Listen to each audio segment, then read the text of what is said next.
क्या किया, 70 साल में क्या किया, ये 50 साल में क्या हुआ, ये आप ही की सरकार का एक किताब है। 2014 के पहले का इतिहास क्या है, क्योंकि हमें बताया जाता है कि 2014 में ही सब शुरू हुआ है। हमें ये ज्ञान दिया जाता है कि 2014 के पहले कोई फाउंडेशन नहीं था और 2014 के बाद एक नई क्रांति आई है। तो मैं थोड़ा इतिहास देना चाहता हूं। आप बैठ जाइए, कृपया बैठ जाइए, थोड़ा इतिहास मैं आपको दिखाना चाहता हूं। मैं जानता हूं वो बहुत ज्ञानी है, आप विद्वान हैं, जिसमें आप संशोधन ला रहे हैं, वो कानून आपका योगदान था मंत्री जी, पर यू टर्न करने में तो आप बहुत माहिर हैं। कई मिसाल हैं, जीएसटी पर यू टर्न, मनरेगा पर यू टर्न, खाद्य सुरक्षा कानून पर U turn, civil liability for nuclear damage act, उस पर भी आप यू टर्न कर रहे हैं। क्यों कर रहे हैं, क्या मजबूरी है?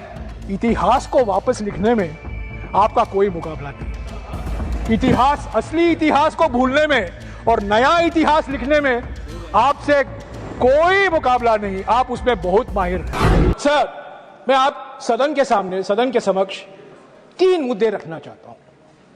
पहला मुद्दा यह है कि 2014 के पहले का इतिहास क्या है, क्योंकि हमें बताया जाता है कि 2014 में ही सब शुरू हुआ है। खास तौर से परमाणु ऊर्जा का कार्यक्रम, स्पेस कार्यक्रम और साइंस एंड टेक्नोलॉजी से जो अलग अलग कार्यक्रम हैं, हमें यह ज्ञान दिया जाता है कि 2014 के पहले कोई फाउंडेशन नहीं था और 2014 के बाद एक नई क्रांति आई है। तो मैं थोड़ा इतिहास देना चाहता हूं। दूसरी बात, इस बिल के 3 जो मुख्य बिंदु हैं उस पर मैं कुछ बोलना चाहता हूं, और अंत में जो मुद्दे और चिंताएं निकल आती हैं इस बिल से, मैं मंत्री जी के सामने रखना चाहता हूं और उस पर मंत्री जी विचार करें जब रूल्स बनाए जाएंगे और जब इस बिल पर और चर्चा होगी, उसको ध्यान में लेंगे। The first atomic energy act of independent India was passed not in 1962, was passed on the 6th of April 1948। 6 अप्रैल 1948 को कॉन्स्टिट्यूएंट असेंबली में एटॉमिक एनर्जी बिल पास किया गया था।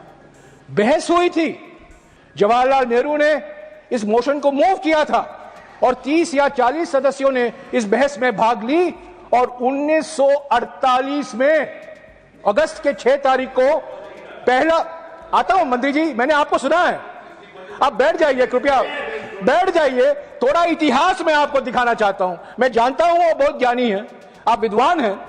सर, 22 मई 1948 प्रधानमंत्री जवाहरलाल नेहरू अपने कैबिनेट के लिए एक नोट पेश करते हैं, जिस कैबिनेट में सरदार वल्लभ भाई पटेल मंत्री थे, श्यामा प्रसाद मुखर्जी मंत्री थे, बाबा साहब अंबेडकर मंत्री थे। उस कैबिनेट ने 22 मई 1948, मई 22, 1948 ये नोट फॉर कैबिनेट कि भारत में परमाणु ऊर्जा को लेकर क्या नीति होनी चाहिए, क्या रणनीति है हमारी देश की परमाणु ऊर्जा को लेकर, परमाणु ऊर्जा का भविष्य क्या होगा, क्या होना चाहिए, इस पर बहस हुआ। तो ये पहला नोट था कैबिनेट के लिए, जिसके बनाने में मुझे कोई शक नहीं है कि होमी भाभा का बहुत बड़ा योगदान भी रहा था। तो मेरा यह कहना है सभापति महोदय कि ये जो परमाणु ऊर्जा का कार्यक्रम है, एक परमाणु पावर प्लांट को 8 साल लगते हैं कमीशन करने में, तो 2014 के पहले हमारे 8 गीगावाट के कैपेसिटी लागू की गई थी। और अब मंत्री जी जानते हैं कि एटॉमिक एनर्जी एस्टैब्लिशमेंट से ही भारत में इलेक्ट्रॉनिक्स की क्रांति शुरू हुई, भारत में स्पेस प्रोग्राम शुरू हुआ, इंजीनियरिंग प्रोग्राम शुरू हुआ। तो ये सब 2014 के पहले की उपलब्धियां हैं। सर, मुझे खुशी है कि अटल बिहारी वाजपेयी जी जब प्रधानमंत्री थे, इस सरकार को सबक सीखना चाहिए अटल बिहारी वाजपेयी जी से।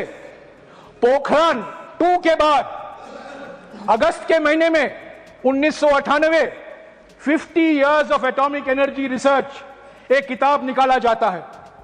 यह कांग्रेस की सरकार के समय में नहीं, यह आप ही के सरकार के समय, प्रधानमंत्री अटल बिहारी वाजपेयी इस किताब में स्वीकारते हैं कि 50 साल में महान उपलब्धियां हुई हैं, जिसके वजह से हमें पोखरण 1 और पोखरण 2 हम करने में समर्थ हुए।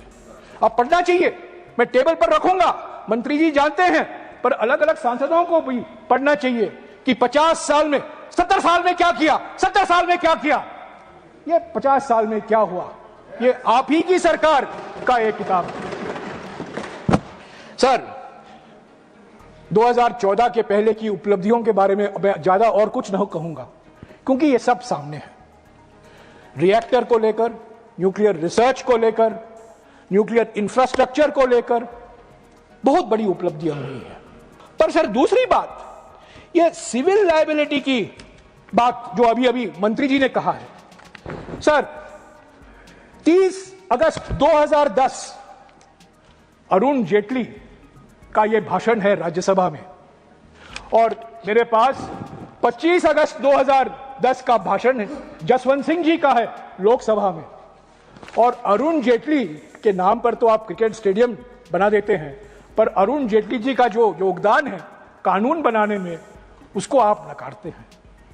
सर मंत्री जी, जो आपने इस बिल में लाया है संशोधन, civil liability for nuclear damage act 2010 का, ये जो जेटली जी ने कहा था और जो जसवंत सिंह जी ने कहा था, उसका बिल्कुल विपरीत है।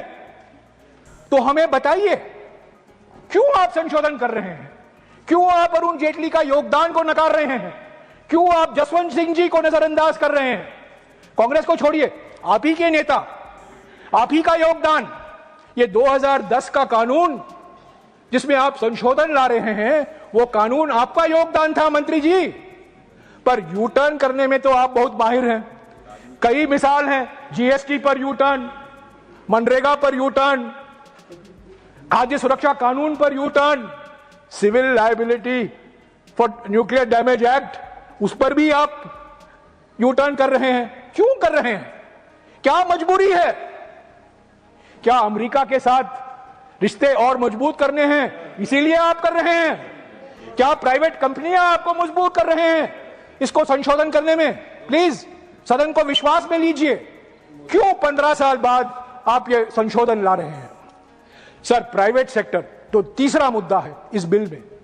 मैं कहना चाहता हूं कि मैं मंत्री जी से एक सवाल पूछना चाहता हूं। आपने कहा है विकसित भारत में 100 गीगावाट न्यूक्लियर कैपेसिटी होगा, आज करीब 8 या 9 गीगावाट का है, यानी कि 10 गुना बढ़ेगा।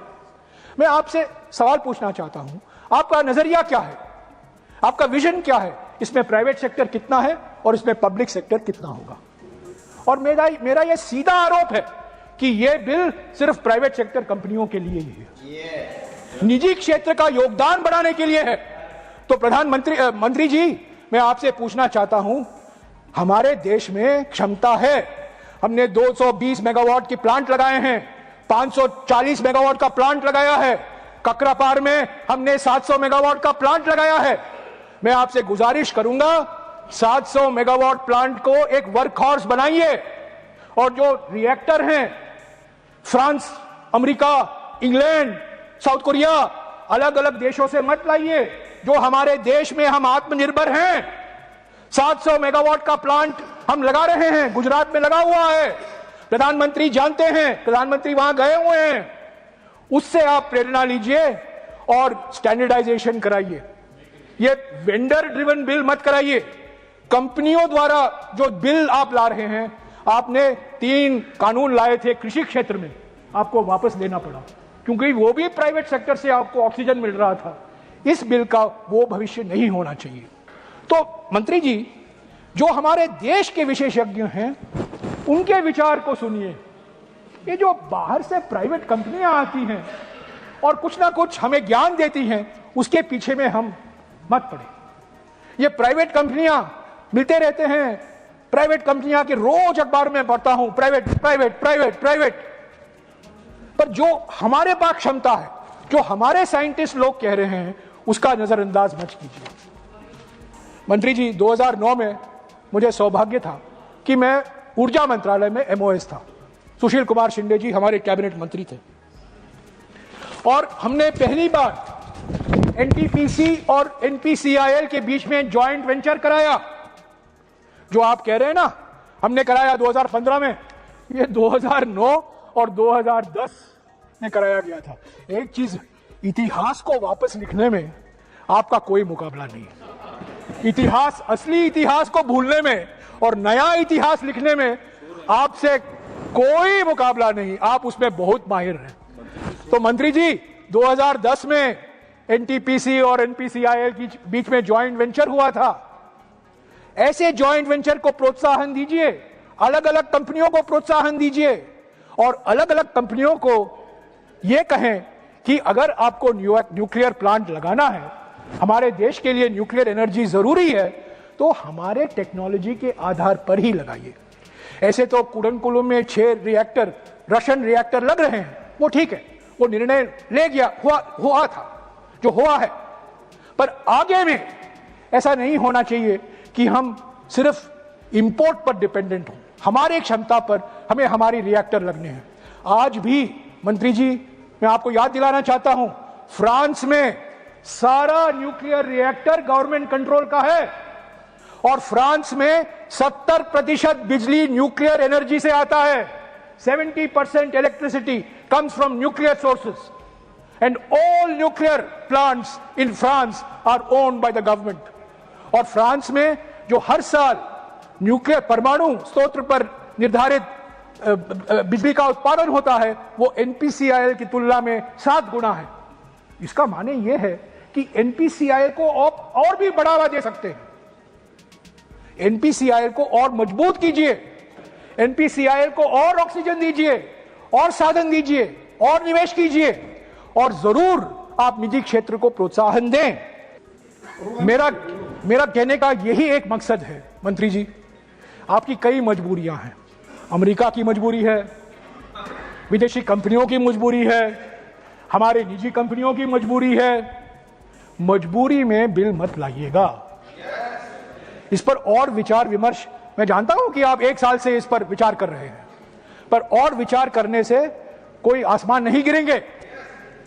इस पर और विचार होने दीजिए, और लोगों से मशवरा कीजिए, और लोगों की राय लीजिए।